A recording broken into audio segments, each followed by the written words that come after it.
பித்ரு யஜ்ஞம். நமக்கு தெரியும் பித்ருக்கள்னா முன்னோர்கள், பெற்றோர்கள். இந்த இடத்துல பித்ருக்கள் என்பதை நம்மை பெற்ற தாய் தந்தை, பயாலஜிக்கல் ஃபாதர் அண்ட் மதர் என்று மாத்திரம் எடுத்துக்கொள்ளாமல் நமது இந்த உலகத்து முழுக்க இருக்கிற முன்னோர், மகாத்மா காந்தி கூட நமக்கு பித்ரு தான்,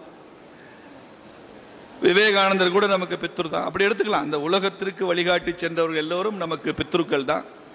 அந்த நமது முன்னோர்களுக்கு நாம் செய்ய வேண்டிய கடமை என்று ஒன்று இருக்கிறது. பெற்றோரை பெரியோரை மதிப்பது என்று ஒன்று இருக்கிறது. இது நாம் செய்ய வேண்டிய அடிப்படை கடமை என்று சொல்கிறார்கள்.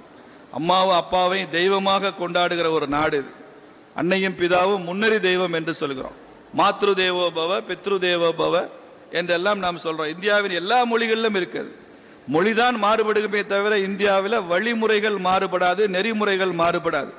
அம்மா அப்பா தெய்வம்னா தமிழ்லையும் தெய்வம் தான், தெலுங்குலையும் அம்மா அப்பா தெய்வம் தான், மராத்திலையும் அப்பா அம்மா தெய்வம் தான், ஹிந்திலையும் அப்பா அம்மா தெய்வம் தான், சமஸ்கிருதத்திலையும் அப்பா அம்மா தெய்வம் தான். அரபு மொழியில் அப்பா அம்மா தெய்வம் இல்லை, இங்கிலீஷில் அப்பா அம்மா தெய்வம் இல்லை. ஏனென்றால் அவையெல்லாம் வேற வகையான சிந்தனை, வேற தியாலஜி. இந்தியாவில் தோன்றிய அத்துணை மொழிகளிலும் அம்மா அப்பா தெய்வம் தான்.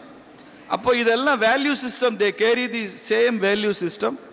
அதன்படியாக இங்கே பித்ருக்களுக்கு ஒரு மரியாதை இருக்கு. நம்ம எல்லாருடைய முன்னோர்களும் இந்த ரூம்ல, இந்த ஹாலில் தான் இருக்காங்க. அம்மா, அவங்க தாத்தா, பாட்டி, பூட்டன், ஒரு 15 தலைமுறை இருந்தா கூட இந்த ஹாலில் தான் இருக்காங்க. எங்க இருக்காங்கன்னு கேட்டா என்ன பதில் சொல்வீங்க? நம்ம உடம்புல, நம்ம ஜீன்ல இருக்காங்க. ஒவ்வொருத்தருடைய ஜீன் ஸ்டடீஸ் நீங்க படித்தீங்கன்னா தெரியும். நமது முன்னோர்கள் மூலமாக தான் நமது ஜீன்கள் உருவாகி இருக்கிறது. இந்த முன்னோர்களுடைய ஜீன் எல்லாம் இப்போ என் தாத்தா பாட்டி எங்கே இருக்காங்கன்னா என் உடம்புக்குள்ள தான் இருக்காங்க. நான் கூட எனது மாணவர்களுக்கு சொல்லுவேன், இங்கே பாருடா, உங்கள் தாத்தா பாட்டி எல்லாரும் உடம்புல இருக்கிறாங்க. நீ முதல்ல ஒரு சிகரெட் பிடிச்சேன்னா ஒரு இருமல் வருதா இல்லையா? சிகரெட்டை ஏற்றுக்க மாட்டேங்குதா இல்லையா உடம்பு? அது என்னன்னா ஏதோ உடம்பு ஏற்றுக்கல, அலர்ஜின்னு நினைக்காத. உள்ளுக்குள்ள இருந்து உங்கள் தாத்தா சொல்றாரு, டேய் சிகரெட்டை பிடிக்கக்கூடாது, இதெல்லாம் தப்பு அப்படின்னு சொல்றாரு. நீ எடுத்த உடனே ஒரு டாஸ்மாக்ல போய் ஒரு கட்டிங் போட்டீங்கன்னா எடுத்த உடனே இருமல் வரும், வாந்தி வரும். அது என்ன, அந்த உடம்புக்கு சேரல, அலர்ஜின்னு நினைக்காத. உள்ளுக்குள்ள இருந்து உங்க பாட்டி சொல்லுது, நீயாவது குடிச்சு தொலையாம இருடா, அதனால நீ அப்படி குடிக்காதடான்னு பாட்டி சொல்லி உன்னை வாந்தி எடுக்க வைக்குது. அப்படி சொல்லுவேன் நான்.